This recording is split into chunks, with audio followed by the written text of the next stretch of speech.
कभी राजनीति में एक दौर ऐसा भी था जब उत्तर प्रदेश की सत्ता की सीढ़ियां दलित समाज की उम्मीदों से जुड़ी होती थीं। एक नाम था जो सत्ता की सबसे ऊंची कुर्सी तक बिना किसी गठबंधन, बिना किसी गठजोड़ के पहुंच गया। मायावती। एक महिला, एक आंदोलन और एक पार्टी, बहुजन समाज पार्टी यानी बीएसपी। आज जब 2025 की राजनीतिक बिसात बिछने लगी है तो अचानक से फिर वही नाम चर्चा में है। क्या मायावती फिर से सत्ता की ओर वापसी कर रही हैं? क्या यूपी की राजनीति में एक बार फिर हाथी की गर्जना सुनाई देने वाली है? और अगर ऐसा है तो वो कौन सी 5 चालें हैं जिनसे सियासत की पूरी तस्वीर बदल सकती है? इस वीडियो में हम सिर्फ मायावती की वापसी की बात नहीं कर रहे, बल्कि उस गहराई में उतरेंगे जहां राजनीति सिर्फ कुर्सी का खेल नहीं बल्कि सामाजिक परिवर्तन का एजेंडा बनता है। क्या आपने गौर किया है कि बीते कुछ महीनों में बीएसपी के भीतर हलचल तेज हुई है? पुराने कार्यकर्ता एक्टिव हो गए हैं, सोशल मीडिया पर अचानक पार्टी का प्रचार बढ़ा है और मायावती ने फिर से बड़े बड़े बयान देने शुरू कर दिए हैं। चुप्पी की रणनीति अब खत्म हो रही है, लेकिन इस बार उनका अंदाज 2007 जैसा नहीं है। अब बात एक नई सोशल इंजीनियरिंग की है, एक नए वोट बैंक की है और सत्ता तक पहुंचने की उस रणनीति की है जो बाकी सभी दलों को भी सोचने पर मजबूर कर दे। क्या आपको लगता है कि बीजेपी और समाजवादी पार्टी के बीच झूलते इस राज्य में फिर से कोई तीसरी ताकत उभर सकती है? लोग कह रहे हैं कि अब बीएसपी का दौर नहीं रहा, पर इतिहास हमें यही सिखाता है कि मायावती जब कमजोर दिखती हैं तभी वो सबसे बड़ा झटका देती हैं। यह सिर्फ राजनीति की बात नहीं, यह भरोसे की वापसी की कहानी है। तो चलिए शुरू करते हैं एक ऐसी राजनीतिक यात्रा जिसमें मायावती की 5 चालें सिर्फ सत्ता का रास्ता नहीं बनाती, बल्कि यूपी की चुनावी हवा की दिशा ही बदल सकती हैं। लेकिन उससे पहले चैनल को सब्सक्राइब कर ले और सबसे जरूरी बात, इस वीडियो को पूरा देखिए क्योंकि ये चालें आप सभी को जानना चाहिए, जिससे मायावती की पहचान आपके मन एक अलग रूप से हो। तो ध्यान से सुनिए, क्योंकि यह वीडियो उस सच्चाई को सामने लाएगा जिसे अब तक मीडिया ने सिर्फ हेडलाइन में दबा दिया है। जब किसी भी दलित या पिछड़े समाज की बात होती है तो सबसे पहला नाम जो जहन में आता है वो है बीएसपी। लेकिन बीते कुछ सालों में वो चमक कहीं खो सी गई थी। मायावती ने चुनाव दर चुनाव चुप्पी की राजनीति अपनाई, गठबंधन किए, फिर तोड़े, उम्मीदवार उतारे, फिर हटाए। जनता भ्रमित थी, कार्यकर्ता मायूस थे और विरोधी दल जश्न में डूबे थे कि अब हाथी थक गया है। लेकिन क्या वाकई थक गया है या सिर्फ अपनी अगली चाल के लिए शांत खड़ा है? जिस तरह शतरंज में हाथी एक सीधी और मजबूत चाल चलता है, वैसे ही राजनीति में मायावती ने कभी ताबड़तोड़ बयानबाजी नहीं की। लेकिन अब जब 2025 नजदीक है, मायावती ने अपनी चुप्पी को तोड़ने की शुरुआत कर दी है। अंदरूनी सूत्र बताते हैं कि इस बार बीएसपी सिर्फ चुनाव लड़ने नहीं बल्कि जीतने के लिए मैदान में उतर रही है और इसके पीछे है एक सोची समझी 5 स्तरीय रणनीति। इनमें से पहली रणनीति है दलित और ब्राह्मण समीकरण को फिर से एक्टिव करना। 2007 में यही वह फॉर्मूला था जिससे मायावती को प्रचंड बहुमत मिला था। आज की तारीख में ब्राह्मण मतदाता भाजपा से थोड़ा खिंचता हुआ नजर आ रहा है और दलित मतदाता खुद को फिर से छला हुआ महसूस करता है। ऐसे में बीएसपी एक बार फिर दोनों को एकजुट करने की कोशिश कर रही है। मंदिरों में ब्राह्मण सम्मेलन, बाबा साहब के विचारों की पुनः व्याख्या और एक ऐसा नैरेटिव जिसमें सवर्ण और दलित एक साथ हों, यह मायावती की पहली चाल है। दूसरी रणनीति है युवाओं को पार्टी से जोड़ना। बीएसपी की छवि एक परंपरागत पार्टी की बन चुकी है जिसकी सोशल मीडिया पर कोई मजबूत पकड़ नहीं थी, लेकिन अब स्थिति बदल रही है। ट्विटर, फेसबुक, यूट्यूब पर बीएसपी से जुड़े नए पेज बन रहे हैं। इंस्टाग्राम पर दलित युवाओं का नया नेटवर्क तैयार हो रहा है और व्हाट्सएप ग्रुपों में पार्टी के पुराने वीडियो क्लिप्स वायरल हो रहे हैं। यह सब अचानक नहीं हो रहा, बल्कि एक ऑर्गेनाइज्ड डिजिटल रणनीति के तहत हो रहा है जिसे बीएसपी ने पूरी तैयारी के साथ लागू किया है। तीसरी चाल है बूथ स्तर तक संगठन को मजबूत करना, पुराने कार्यकर्ताओं की समीक्षा, निष्क्रिय नेताओं की छंटनी और जमीन पर जनता से फिर से संवाद स्थापित करना। पहले बीएसपी की ताकत उसके वफादार कैडर में थी, लेकिन पिछले कुछ चुनावों में यह कैडर या तो निष्क्रिय हो गया या बिखर गया। अब मायावती ने इसे फिर से संगठित करने की ठान ली है। हर जिले में नए प्रभारियों की नियुक्ति, ट्रेनिंग कैंप और क्षेत्रीय रिपोर्टिंग सिस्टम इस रणनीति का हिस्सा हैं। चौथी रणनीति है गठबंधन न करने का स्पष्ट रुख। मायावती को अच्छी तरह समझ में आ गया है कि बार बार गठबंधन करके उन्होंने अपना नुकसान ही किया है। चाहे समाजवादी पार्टी के साथ 2019 का गठबंधन हो या कांग्रेस के साथ हुए तालमेल, नतीजा कुछ खास नहीं निकला। इसलिए इस बार बीएसपी अकेले मैदान में उतरेगी और यही बात पार्टी कार्यकर्ताओं को भी उत्साहित कर रही है। उन्हें लगता है कि जब पार्टी खुद की ताकत पर लड़ती है तभी असली पहचान बनती है। और आखिर में पांचवी और सबसे अहम चाल, मूक वर्ग को मुख्यधारा में लाना। आज भी यूपी के ग्रामीण इलाकों में एक बड़ी आबादी ऐसी है जो न तो खुलकर बोलती है न ही सोशल मीडिया पर सक्रिय है, लेकिन उनका वोट, उनकी नाराजगी और उनका भरोसा सत्ता की चाबी बन सकता है। मायावती इस बार उन्हीं लोगों तक पहुंचने की कोशिश कर रही हैं जिन्हें अब तक सिर्फ चुनाव के वक्त याद किया गया। इस बार फोकस है उन पर जो कभी बोले नहीं लेकिन अब वोट से जवाब देंगे। आप सोच रहे होंगे कि ये सब बातें तो पहले भी होती रही हैं, फिर क्या नया है इस बार? फर्क इस बार की गंभीरता में है, तैयारी में है और मायावती के बदले हुए दृष्टिकोण में है। पहले जहां वो बड़े बड़े रैलियों पर फोकस करती थीं, अब हर इलाके में छोटे छोटे संवाद, पंचायत स्तर पर पहुंच और सीधे ग्राउंड कनेक्शन बनाने पर जोर है। मीडिया में शायद इस पर चर्चा कम हो रही हो, लेकिन जमीनी स्तर पर लोग महसूस कर रहे हैं कि हाथी अब धीरे धीरे नहीं बल्कि ठोस कदमों से लौट रहा है। राजनीति में कुछ भी स्थायी नहीं होता, न सत्ता, न विपक्ष और न ही जनमत। मायावती ये बात जानती हैं और शायद इसीलिए वो हर चुनाव को अंतिम मौका मानकर लड़ती हैं। 2025 उनके लिए सिर्फ एक और विधानसभा चुनाव नहीं है, बल्कि वो पल है जहां वो खुद को फिर से जनता के सामने साबित करना चाहती हैं। मायावती को लोग सिर्फ एक दलित नेता के रूप में पहचानते हैं, लेकिन उन्होंने अपनी राजनीतिक पहचान को सिर्फ एक वर्ग तक सीमित नहीं रखा। उनकी अपील उन तमाम लोगों तक है जो व्यवस्था से थके हुए हैं, जो बदलाव चाहते हैं और जिन्हें लगता है कि अब कुछ नया होना चाहिए। जब कोई नेता चुप होता है तो दो तरह की प्रतिक्रियाएं होती हैं। एक वर्ग मानता है कि अब वो थक चुका है, उसका राजनीतिक ग्राफ गिर चुका है। दूसरा वर्ग उसे एक शातिर रणनीतिकार मानता है जो वक्त आने पर बड़ा वार करता है। मायावती का नाम आते ही दोनों तरह की राय सामने आती है, लेकिन जो बात आम तौर पर छूट जाती है वो है उनके अंदर की राजनीतिक धैर्य शक्ति और चुपचाप सब कुछ बदल देने की काबिलियत। आज अगर बीएसपी की वापसी की चर्चा हो रही है तो वो सिर्फ इसलिए नहीं कि मायावती ने कुछ बोल दिया, बल्कि इसलिए कि सियासत के खेल में जब बाकी शोर मचाते रहे वो चुपचाप अपनी बिसात बिछाती रहीं। अब सवाल यह है कि क्या बाकी पार्टियां यानी समाजवादी पार्टी, भाजपा और कांग्रेस बीएसपी की इस नई चाल को पढ़ पा रही हैं, या फिर वो पुराने आंकड़ों, पुराने नारों और पुराने गठबंधनों के भरोसे चुनावी समर में उतरने जा रही हैं। मुलायम सिंह यादव के बाद समाजवादी पार्टी अब पूरी तरह से अखिलेश यादव के नेतृत्व में है। युवाओं की छवि, टेक्नोलॉजी फ्रेंडली कैंपेन और विपक्ष में सबसे मजबूत दावेदार के तौर पर उभरती ये पार्टी बार बार बीएसपी के वोट बैंक में सेंध लगाने की कोशिश करती रही है।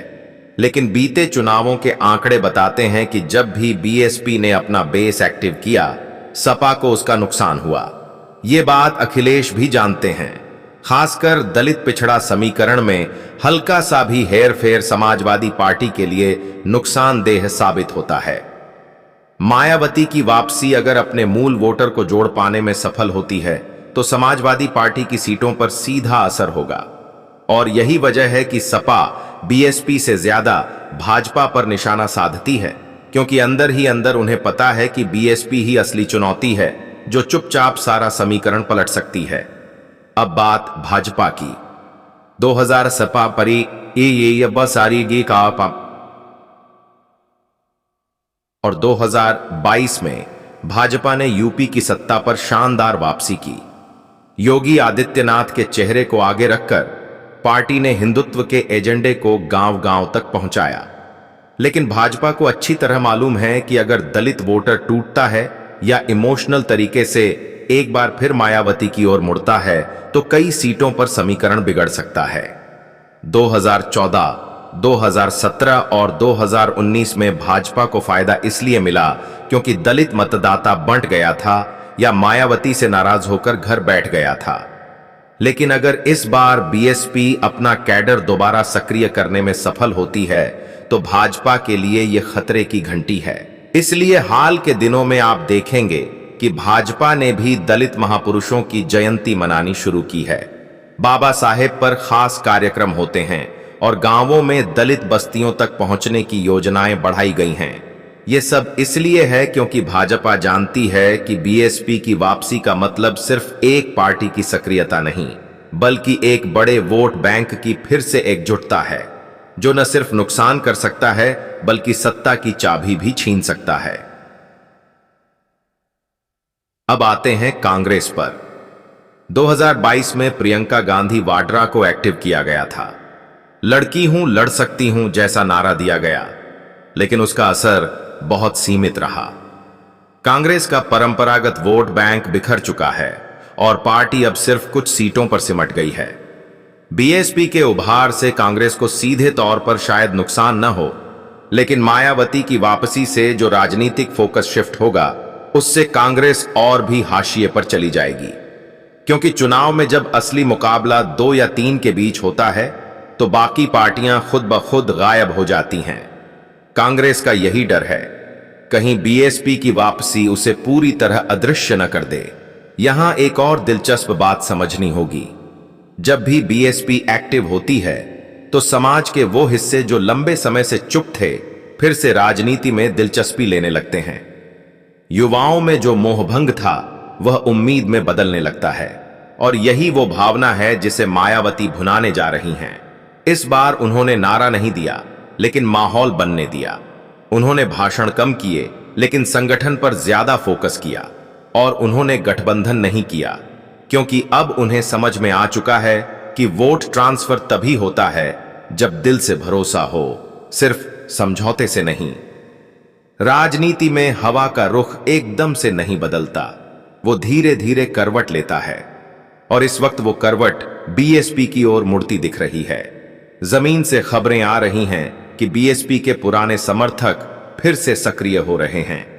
गांवों में पोस्टर लग रहे हैं, पंपलेट बंट रहे हैं और सबसे बड़ी बात, लोग बीएसपी की बात करने लगे हैं। यही मायावती की असली जीत है। उन्होंने लोगों को फिर से सोचने पर मजबूर कर दिया है। अब आप सोचिए, जब चुनाव में एक पार्टी को लोग गिनना ही बंद कर देते हैं और वही पार्टी अचानक चर्चा में आने लगती है, तो बाकी दलों की रणनीति पर क्या असर पड़ता है। समाजवादी पार्टी जहां खुद को विपक्ष का मुख्य चेहरा मान रही थी, उसे अब एक और मोर्चे की चिंता सताने लगी है। भाजपा जो मानकर चल रही थी कि मायावती अब इतिहास बन चुकी हैं, वो भी अब नजरें बनाए हुए हैं कि बीएसपी कितनी सीटों पर दम दिखाएगी। और कांग्रेस जो सिर्फ सरवाइव करने की सोच रही थी, अब और कमजोर महसूस कर रही है। सियासत का खेल एक शून्य योग का खेल नहीं है, यानी अगर एक पार्टी का वोट बढ़ेगा तो किसी और का घटेगा ही। बीएसपी की वापसी मतलब किसी का नुकसान तय है और इसीलिए सभी दल मायावती की चाल को समझने की कोशिश कर रहे हैं। अब यहां पर एक और चीज गौर करने वाली है। इस बार मायावती के पास समय है, मौका है और मुद्दा भी है। महंगाई, बेरोजगारी, जातिगत असमानता, आरक्षण से जुड़े सवाल, ये सारे मुद्दे बीएसपी के नैरेटिव के लिए एकदम उपयुक्त हैं। अगर इन मुद्दों को सही तरीके से उठाया गया और सही उम्मीदवारों को मैदान में उतारा गया तो बीएसपी न सिर्फ सीटें बढ़ा सकती है बल्कि सत्ता की दौड़ में वापसी भी कर सकती है। और इसी बीच मायावती की एक चाल और चल रही है। वो है हर छोटे दल से दूरी बनाना। पहले की तरह उन्हें सीट बंटवारे के चक्कर में नहीं पड़ना, न ही किसी क्षेत्रीय गठबंधन में शामिल होना है। इसका सीधा मतलब है कि वो अपनी पार्टी को फिर से स्वतंत्र और आत्मनिर्भर बनाना चाहती हैं। इससे एक संदेश जाता है, बीएसपी किसी की बैसाखी पर सत्ता में नहीं आना चाहती, बल्कि खुद अपने पैरों पर खड़ी होकर आएगी। जब कोई पार्टी सिर्फ एक चुनावी ताकत न रहकर एक विचारधारा बन जाए, तो उसके उभार या वापसी का मतलब सिर्फ सीटें जीतना नहीं होता, वो जनता की सोच में बदलाव का संकेत होता है। बीएसपी ठीक उसी मोड़ पर खड़ी है जहां से उसका अगला कदम सिर्फ राजनीतिक नहीं बल्कि सामाजिक परिवर्तन का वाहक बन सकता है। और यही बात मायावती जानती हैं, तभी तो उनकी हर चाल बेहद सधी हुई और उद्देश्यपूर्ण लगती है। इस वक्त जब उत्तर प्रदेश की राजनीति जातीय समीकरण, धर्म आधारित ध्रुवीकरण और सोशल मीडिया आधारित छवियों के इर्द गिर्द घूम रही है, मायावती कुछ अलग कर रही हैं। वो मुद्दों की बात कर रही हैं, वो वर्गों की उपेक्षा की बात कर रही हैं, और सबसे जरूरी बात, वो फिर से आंदोलन की भाषा बोल रही हैं। आज जबकि बाकी पार्टियां प्रचार में डूब चुकी हैं, बीएसपी मैदान में उतरने से पहले माहौल बना रही है। उनके कार्यकर्ता गांव-गांव में चुपचाप घूम रहे हैं, पुराने वोटरों से संपर्क कर रहे हैं, पुराने संगठन को दोबारा खड़ा किया जा रहा है, और सबसे दिलचस्प बात, मायावती खुद फ्रंट फुट पर आ रही हैं। अब बात करें कि मायावती किन 5 चालों पर भरोसा कर रही हैं जो 2025 में यूपी की सियासत को पूरी तरह बदल सकती हैं। पहली चाल है संगठन को दोबारा जीवित करना। बीएसपी हमेशा से एक कैडर बेस पार्टी रही है। जब उसका संगठन मजबूत होता है तो वो सबसे बड़ी ताकत बनती है। मायावती ने पिछले 2 वर्षों में संगठन को लेकर कई बड़े बदलाव किए हैं। जिला स्तर पर नए चेहरे लाए गए हैं, पुराने परफॉर्मर एक्टिव किए गए हैं, और हर जिले में बूथ लेवल तक निगरानी बढ़ाई गई है। पार्टी की कोशिश यह है कि जो नेटवर्क एक बार चुनाव जीतवाने वाला बना था, वो फिर से जाग जाए। दूसरी चाल है गठबंधन से दूरी बनाना और आत्मनिर्भरता को प्राथमिकता देना। बीएसपी ने पिछली बार सपा से गठबंधन किया था, लेकिन वो अनुभव कड़वा रहा। मायावती अब जान गई हैं कि सीटों की साझेदारी से वोटों की साझेदारी नहीं होती, और अब वो चाहती हैं कि बीएसपी खुद अपने दम पर मैदान में उतरे, ताकि अगर जीत मिले तो वो किसी की मेहरबानी न लगे। यही वजह है कि इस बार मायावती ने पहले से ही साफ कर दिया है कि पार्टी किसी से गठबंधन नहीं करेगी। तीसरी चाल है सोशल इंजीनियरिंग का नया मॉडल। पहले बीएसपी सिर्फ दलित वोटरों पर निर्भर थी, लेकिन कांशीराम और मायावती ने बहुजन शब्द के जरिए एक बड़ा गठबंधन तैयार किया था। अब वो मॉडल फिर से एक्टिव किया जा रहा है। दलितों के साथ अति पिछड़े, गरीब, सवर्ण और मुसलमानों को जोड़ने की रणनीति बनाई जा रही है। इस रणनीति का एक बड़ा असर यह होगा कि समाज के वो तबके जो हर चुनाव में इधर उधर हो जाते हैं, उन्हें फिर से एक ठिकाना मिलेगा। बीएसपी का प्रयास यही है कि वो खुद को फिर से बहुजन की एकमात्र आवाज के तौर पर स्थापित करे। चौथी चाल है महिला मतदाताओं को केंद्र में लाना। आज की राजनीति में महिलाएं निर्णायक भूमिका निभा रही हैं। मायावती जानती हैं कि जब महिलाओं को सीधे संबोधित किया जाए, उनके मुद्दों की बात की जाए, तो वे पार्टी के साथ भावनात्मक रूप से जुड़ती हैं। यही कारण है कि बीएसपी की रैलियों और अभियानों में महिलाओं की हिस्सेदारी बढ़ाने के लिए विशेष प्रयास किए जा रहे हैं। गांव-गांव में महिला कार्यकर्ताओं की टीम बनाई जा रही है, जो घर घर जाकर बीएसपी का संदेश पहुंचा रही हैं। मायावती खुद एक महिला नेता हैं, और वो इस पहचान को एक शक्ति की तरह इस्तेमाल कर रही हैं। पांचवीं और सबसे महत्वपूर्ण चाल है खुद को बदलाव का प्रतीक बनाना। मायावती अब सिर्फ एक नेता नहीं रहना चाहती, वो खुद को एक आंदोलन, एक प्रतीक, एक विचारधारा के तौर पर प्रस्तुत कर रही हैं। वो बार बार अपने पुराने शासनकाल की याद दिला रही हैं, जब यूपी में कानून व्यवस्था मजबूत थी, भ्रष्टाचार पर सख्ती थी और विकास का एक अलग मॉडल था। उनके भाषणों में अब सिर्फ विरोधियों पर हमला नहीं होता, बल्कि एक सकारात्मक दृष्टि होती है कि अगर बीएसपी फिर सत्ता में आती है तो क्या बदलाव लाएगी। यही दृष्टिकोण उन्हें बाकी नेताओं से अलग करता है। इन पांचों चालों का असर एक साथ दिखता है। गांवों में, कस्बों में, शहरों के बीच, दलित बस्तियों में मायावती की चर्चा फिर से शुरू हो गई है। लोग पुराने बीएसपी राज को याद कर रहे हैं, कुछ अच्छे अनुभवों की बात कर रहे हैं, और सबसे बड़ी बात है, बीएसपी अब मंदिर, मस्जिद, जाति और धर्म से ऊपर उठकर विकास और सम्मान की राजनीति की बात कर रही है। यह भाषा बहुतों को साधारण लग सकती है, लेकिन यूपी जैसे राज्य में जहां हर चुनाव धर्म और जाति पर ध्रुवीकरण से भरा हो, लेकिन यूपी जैसे राज्य में जहां हर चुनाव धर्म और जाति पर ध्रुवीकरण से भरा होता है, वहां यह एक साहसी कदम है। मायावती एक बार फिर उस लाइन पर चल रही हैं जहां से वो सभी को साथ लेने की कोशिश कर रही हैं, लेकिन अपनी विचारधारा से समझौता किए बिना। अब सवाल है, क्या यह रणनीति काम करेगी? क्या युवा वर्ग मायावती के साथ भावनात्मक और वैचारिक रूप से जुड़ पाएगा? क्या सोशल मीडिया का इस्तेमाल सिर्फ प्रचार तक सीमित रहेगा या यह जमीन पर असर भी डालेगा? और सबसे बड़ी बात, क्या यह सब मिलकर बीएसपी को फिर से एक ताकतवर आंदोलन बना पाएगा? इसका जवाब हमें धीरे धीरे मिलेगा, लेकिन इतना तो तय है कि मायावती ने खेल में वापसी कर ली है और अब वो सिर्फ सत्ता पाने के लिए नहीं, बल्कि एक वैकल्पिक राजनीति को स्थापित करने के लिए मैदान में है। जब राजनीति सिर्फ रैलियों और नारों तक सीमित नहीं रही, तो मायावती ने भी समझ लिया कि वक्त के साथ चलना जरूरी है।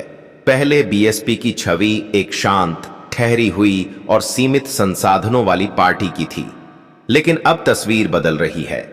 मायावती जानती हैं कि प्रचार वही जीतता है जो दिल और दिमाग दोनों पर असर छोड़े, और इसके लिए सिर्फ मंच से बोलना काफी नहीं, बल्कि लोगों के मोबाइल तक पहुंचना जरूरी है। यही वजह है कि इस बार बीएसपी का प्रचार पुराने ढांचे को तोड़ चुका है। पहले बीएसपी प्रचार के लिए सिर्फ बड़ी रैलियों और बैनरों पर भरोसा करती थी, लेकिन अब टीम ने डिजिटल कैंपेन का पूरा ताना बाना खड़ा कर दिया है। अब ट्विटर पर हर दिन बीएसपी का हैशटैग ट्रेंड करने लगा है, फेसबुक पर लाइव बातचीत हो रही है और इंस्टाग्राम जैसे प्लेटफॉर्म पर भी ग्राफिक्स और शॉर्ट्स के जरिए विचार फैलाए जा रहे हैं। मायावती खुद कैमरे के सामने आकर रिकॉर्डेड वीडियो में पार्टी की नीति, योजना और विरोधियों की विफलताओं को जनता के सामने रख रही हैं। बीएसपी के कैंपेन में एक और बड़ा बदलाव है, माइक्रो लेवल कैंपेनिंग। अब हर जिले के लिए अलग अलग रणनीति बनाई गई है।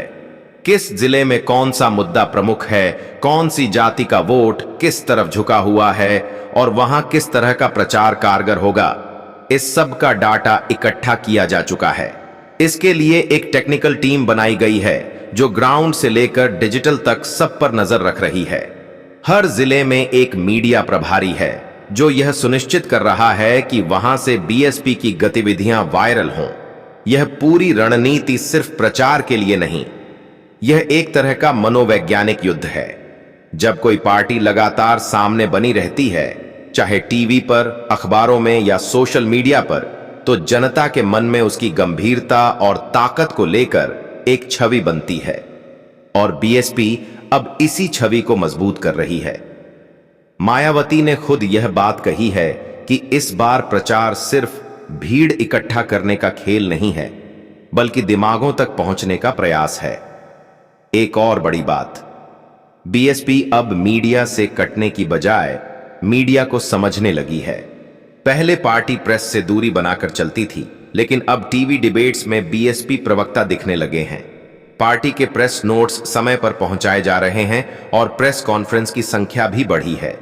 इससे बीएसपी के पक्ष में खबरें अब ज्यादा दिख रही हैं और कई बार विरोधियों के झूठे दावे तुरंत जवाब पा जाते हैं। यह बदलाव पार्टी के प्रचार में बड़ा मोड़ ला रहा है। इसके साथ साथ ग्राउंड कैंपेन में भी तकनीक और भावना दोनों का मेल हो रहा है। अब घर घर जाकर पर्चे बांटने से ज्यादा एक तय स्क्रिप्ट के साथ बात की जा रही है। बीएसपी कार्यकर्ता अब सिर्फ वोट मांगने नहीं जा रहे, वो लोगों से सवाल पूछ रहे हैं। क्या आपके बच्चे को नौकरी मिली? क्या आपकी बेटी की पढ़ाई पूरी हो पा रही है? क्या आपको सम्मान से जीने का अधिकार मिला है? ये सवाल एक झटका देते हैं और लोगों को सोचने पर मजबूर करते हैं। यही कैंपेन की ताकत है। प्रचार का एक दिलचस्प हिस्सा वो हाथी यात्रा है जो कई जिलों में निकाली जा रही है। नीले रंग की झंडियों, डीजे, नारों और गीतों के साथ जब बीएसपी कार्यकर्ता गांवों में प्रवेश करते हैं तो वहां त्योहार जैसा माहौल बनता है। यह न सिर्फ पार्टी के प्रति उत्साह पैदा करता है बल्कि विरोधियों को यह दिखाता है कि बीएसपी की जमीनी ताकत अब भी जिंदा है। इतना ही नहीं, इस बार बीएसपी का कैंपेन इमोशनल टच भी दे रहा है। वीडियो में दिखाया जा रहा है कि किस तरह दलितों, पिछड़ों और कमजोर वर्गों को अभी भी न्याय नहीं मिला। मायावती की पुरानी योजनाएं जैसे कि गरीबों के लिए प्लॉट योजना, छात्रवृत्तियां और कानून व्यवस्था को मजबूत करने वाले कदम, इन सबको अब फिर से याद दिलाया जा रहा है। लोगों के जहन में यह बात बैठाई जा रही है कि बीएसपी सिर्फ वादे नहीं करती, वो करके दिखाती है। एक और चीज जो प्रचार में शामिल हुई है वो है वॉलंटियर नेटवर्क। बीएसपी अब हर गांव, हर मोहल्ले में अपने समर्थकों को वॉलंटियर बनाकर जोधा रही है। ये वॉलंटियर्स अपने एरिया के लोगों को पार्टी से जोड़ने, योजनाओं को समझाने और डिजिटल प्रचार फैलाने का काम कर रहे हैं। इनमें महिलाएं भी बड़ी संख्या में हैं। यह जमीनी नेटवर्क बीएसपी को दूसरी पार्टियों से अलग बनाता है, क्योंकि यहां प्रचार सिर्फ ऊपर से नीचे नहीं आ रहा बल्कि नीचे से ऊपर भी प्रतिक्रिया मिल रही है। अब जब कैंपेन पूरे जोर पर है तो जनता के बीच एक नया नैरेटिव बन रहा है। पहले जो लोग यह मान चुके थे कि बीएसपी खत्म हो चुकी है, अब वो कहने लगे हैं कि अभी भी लड़ाई बाकी है। मायावती की छवि फिर से उस नेता की बन रही है जो बिना शोर के लेकिन मजबूती से आगे बढ़ रही है, विकल्प की तलाश कर रहे हैं। यही वो भावनात्मक जुड़ाव है जो किसी भी पार्टी के लिए सबसे बड़ी पूंजी होती है। अब सवाल है कि क्या ये चालें मायावती को सिर्फ चुनावी सफलता दिलाएंगी या यूपी की राजनीति में सत्ता के समीकरण ही बदल देंगे? इसका जवाब अगले कुछ महीनों में मिलेगा, लेकिन एक बात तो साफ है, 2025 का चुनाव बीएसपी के बिना अधूरा होगा। और अगर यह पार्टी सक्रिय होती है तो बाकी दलों को अपनी रणनीति नए सिरे से बनानी होगी। दूसरी तरफ मीडिया भी अब बीएसपी की खबरें दिखाने लगा है। पहले मायावती का नाम भी ज्यादा चर्चा में नहीं आता था, लेकिन अब उनकी हर छोटी बड़ी गतिविधि न्यूज चैनलों, यूट्यूब और सोशल मीडिया पर दिखाई जा रही है। इसका असर यही हो रहा है कि लोगों का भरोसा लौट रहा है। मायावती की इमेज अब एक बार फिर गंभीर, सोच समझ वाली और परिवर्तनकारी नेता की बन रही है। आप खुद सोचिए, जब एक नेता चुपचाप बैठा हो और अचानक सबको अपने होने का एहसास करवा दे तो उसका असर कितना गहरा होता है। मायावती यही कर रही हैं। वो सिर्फ चुनाव लड़ने नहीं आ रही, वो सत्ता को चुनौती देने आ रही हैं। और यही बात बाकी सभी पार्टियों को चिंता में डाल रही है। जब किसी समाज में बार बार सत्ता के केंद्र एक ही तरह के चेहरे और विचारों से भर जाएं, तो वहां एक समय के बाद बदलाव की भूख पैदा होती है। यही भूख इस बार उत्तर प्रदेश के युवाओं में दिख रही है। बेरोजगारी, शिक्षा की बदहाली, नौकरियों में भेदभाव और अवसरों की कमी ने युवाओं के अंदर एक बेचैनी भर दी है। इस बेचैनी को राजनीतिक दिशा देने वाला कोई चेहरा अब तक नजर नहीं आ रहा था, लेकिन अब मायावती उस खाली जगह को भरने की तैयारी में हैं। मायावती जानती हैं कि इस बार चुनावी लड़ाई सिर्फ जाति या धर्म पर नहीं जीती जा सकती। इस बार वो नौजवानों को भरोसे में लेकर लड़ाई लड़ना चाहती हैं और इसके लिए उन्होंने कई स्तरों पर काम शुरू कर दिया है। सबसे पहले तो उन्होंने बीएसपी के सोशल मीडिया विंग को एक्टिव किया है। ट्विटर, इंस्टाग्राम, यूट्यूब और फेसबुक पर बीएसपी का कंटेंट अब नए अंदाज में आ रहा है। ग्राफिक्स के साथ, आंकड़ों के साथ और युवाओं की भाषा में वीडियो बन रहे हैं, शॉर्ट्स बन रहे हैं और हर मुद्दे पर बीएसपी का पक्ष अब तुरंत सामने रखा जा रहा है। दूसरी बड़ी बात यह है कि बीएसपी अब युवाओं को सीधे संगठन में जोड़ रही है। कॉलेजों में, कोचिंग संस्थानों में, बेरोजगार संगठनों में बीएसपी कार्यकर्ता सक्रिय हो गए हैं। कई जिलों में युवा बहुजन सम्मेलन जैसे कार्यक्रम किए जा रहे हैं, जहां सिर्फ छात्रों और बेरोजगारों को बुलाया जा रहा है। यहां उन्हें बताया जा रहा है कि बीएसपी की नीतियां कैसे उनके लिए फायदेमंद हैं और कैसे इस पार्टी ने हमेशा सरकारी नौकरियों में आरक्षण, प्रतियोगी परीक्षाओं की पारदर्शिता और शिक्षा के क्षेत्र में समानता की बात की है। मायावती के भाषणों में भी अब युवाओं की चिंता साफ झलकती है। वो खुलकर कह रही हैं कि अगर बीएसपी की सरकार आती है तो खाली पदों को भरा जाएगा, शिक्षा व्यवस्था को सुधारा जाएगा और सबसे बड़ी बात, भर्ती परीक्षाएं समय पर और निष्पक्ष होंगी। यह बातें युवाओं को सीधा आकर्षित कर रही हैं, क्योंकि उन्हें यह लगता है कि कम से कम कोई नेता तो उनकी बात कर रहा है। इस बार एक और बदलाव हुआ है। मायावती खुद अब पहले से ज्यादा कैमरे के सामने आ रही हैं। पहले वो बहुत सीमित बयान देती थीं, लेकिन अब वो जानती हैं कि कैमरे की ताकत क्या होती है। उनके इंटरव्यू, प्रेस कॉन्फ्रेंस और सोशल मीडिया पर जारी वीडियो एक रणनीति का हिस्सा हैं। और इस रणनीति का लक्ष्य सिर्फ इतना नहीं कि लोग उन्हें देखें, बल्कि यह है कि लोग उन्हें समझें, उन्हें एक मजबूत विकल्प माने, उन्हें फिर से वही मायावती दिखे जो पहली बार मुख्यमंत्री बनी थी, दृढ़, निडर और दलितों की आवाज। लेकिन सिर्फ युवाओं को जोड़ना ही काफी नहीं होता।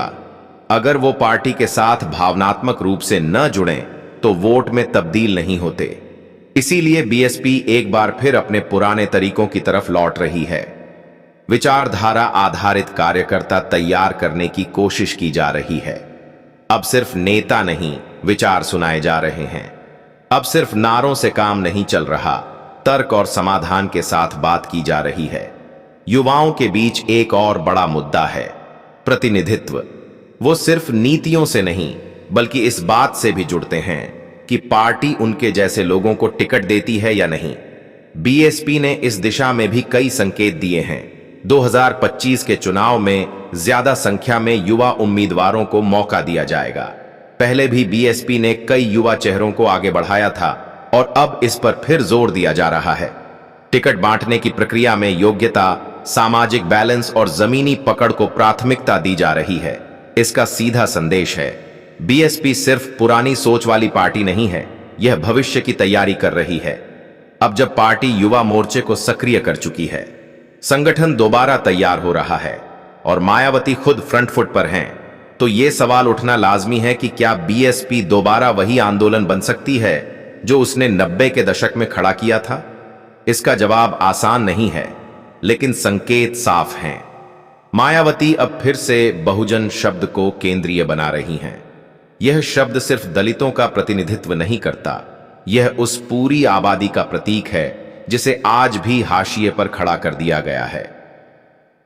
अति पिछड़े, अल्पसंख्यक, आर्थिक रूप से कमजोर, ये सभी बहुजन की परिभाषा में आते हैं और मायावती चाहती हैं कि इन सभी वर्गों को एकजुट किया जाए। यह कोई साधारण काम नहीं है, लेकिन बीएसपी का इतिहास इस बात का गवाह है कि यह काम एक बार हो चुका है और अगर फिर से हो गया तो यूपी की राजनीति की तस्वीर ही बदल जाएगी। एक और दिलचस्प बात,